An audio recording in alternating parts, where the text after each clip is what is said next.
So what's really strange and weird about Jesus is that he doesn't conform to the standards of ancient personality.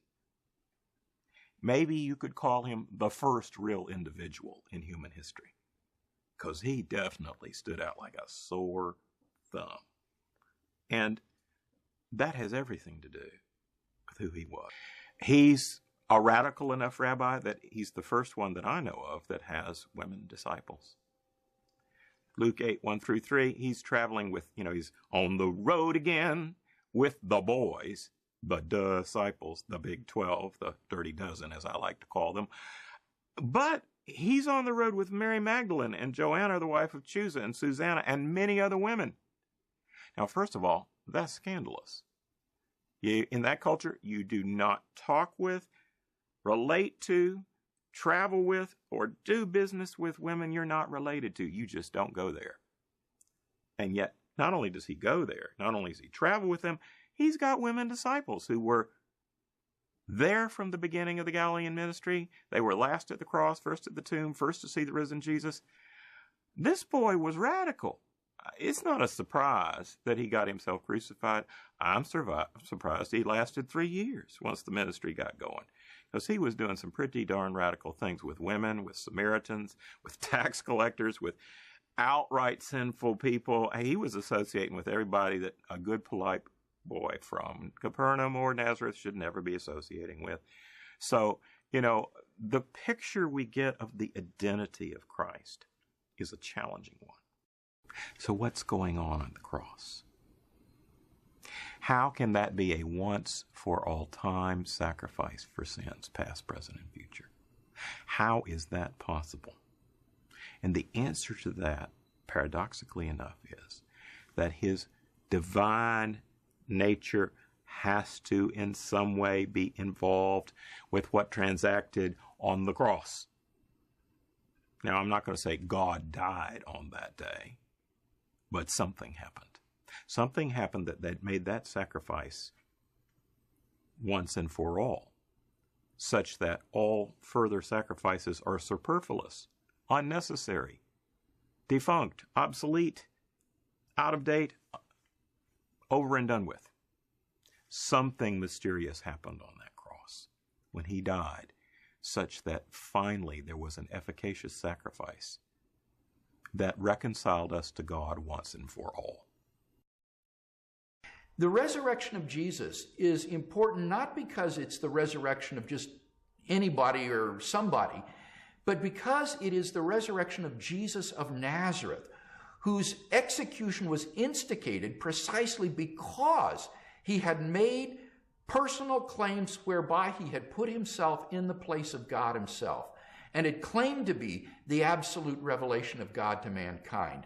It is the religio-historical context in which this event occurs that provides the clue to the proper interpretation of these events, and I think shows that the resurrection of Jesus is the best explanation of these events because it is the divine vindication of those radical claims for which Jesus was crucified. It shows that Jesus was not a blasphemer or a madman after all, but he was in fact who he claimed to be.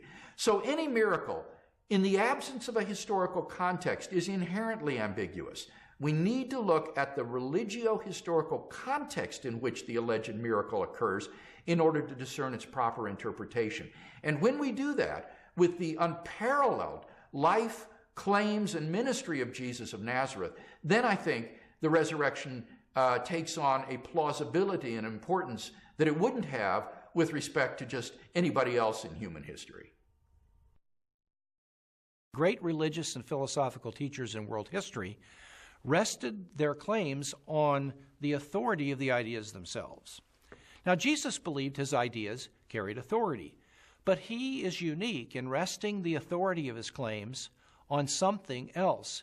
He said, "Trust me because of the miracles that I perform, and trust the truth of my words because I will raise from the dead." Jesus is the only thinker in the history of the world that said you could know that what he was saying was true because he would verify it by performing miracles and eventually raising bodily from the dead. And if you have a problem with knowing what to do after you die, If you have a death problem, which 100% of us do, if you can find someone who died and came back and told us how to go to the other side, it would be a pretty good idea to listen to them. What is interesting about the miracle tradition of the Gospels, the stories about Jesus' miracles, is they absolutely permeate the Gospel narratives. You cannot discover a non-supernatural Jesus in the Gospels. In fact, liberals and conservatives alike accept that Jesus was renowned as a miracle worker, that the people of Jesus' day truly believed that he accomplished miracles, that he was indeed a doer of startling deeds, as Josephus describes him as. The only two options then is either Jesus believed he was doing miracles or Jesus was a great deceiver.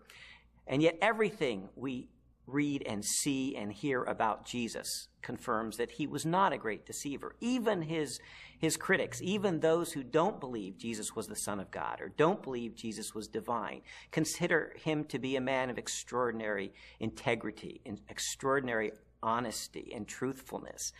And so the idea that Jesus could have just been faking these miracles is absurd. So the people believed Jesus was a miracle worker. Jesus believed he was a miracle worker. What's the most natural conclusion? It seems to be that God was working through him. Some have claimed that ancient peoples were simply gullible, and so they saw miracles everywhere. But we simply don't see that. There are certainly miracle workers around in the first century world, but the idea that people would believe anything or that miracles were a dime a dozen just doesn't stand up under critical scrutiny. We have very few parallels, really, to Jesus' miracles in the ancient world. And what we find, interestingly, is in the gospel narratives, when Jesus does miracles, people are amazed. They're startled. They say things like, "We've never seen anything like this." If miracles were a dime a dozen, they would not be so shocked and amazed by Jesus' miracles. So the evidence strongly confirms that Jesus was a miracle worker, that Jesus claimed to be accomplishing his miracles by the power of the Spirit of God, and that those around him recognized him to be one who was filled with God's power and his Spirit and accomplished miracles. What I'm hoping people will respond to is what Jesus preached, what Jesus himself proclaimed. He proclaimed the rule of God, the need to embrace God, the need to live in light of God's truth. And that meant accepting him as the conveyor of this proclamation, as God's representative, as God's son, as God's vice-regent ruling on earth. And if you reject that, you say, "I'll go my own way." Well, good luck. Good luck trying to save yourself. Good luck trying to find your way out of the mess.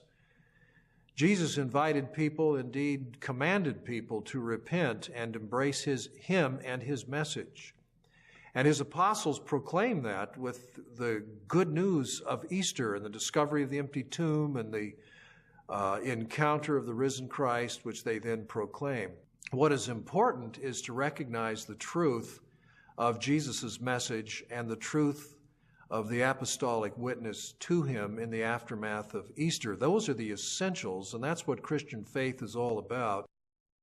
Many people hear the claims of Christ and maybe even watch this video or read books defending the historicity of the Gospels. And they say, well, so what? But I think there's a great deal of significance to this material. Jesus made extraordinary claims. He claimed to be God's Messiah, God's representative. He claimed to be divine. He claimed to be the ultimate judge of all human beings. Now, either those claims are true or they're false. And every human being who hears the claims of Jesus has got to respond and either believe them or reject them. And if, according to Jesus, that decision has eternal consequences with where you will spend eternity, whether with God or in separation from God. So we're talking about matters of not just of life and death, but matters of eternity. Jesus is making an extraordinary claim, and that claim calls for a decision.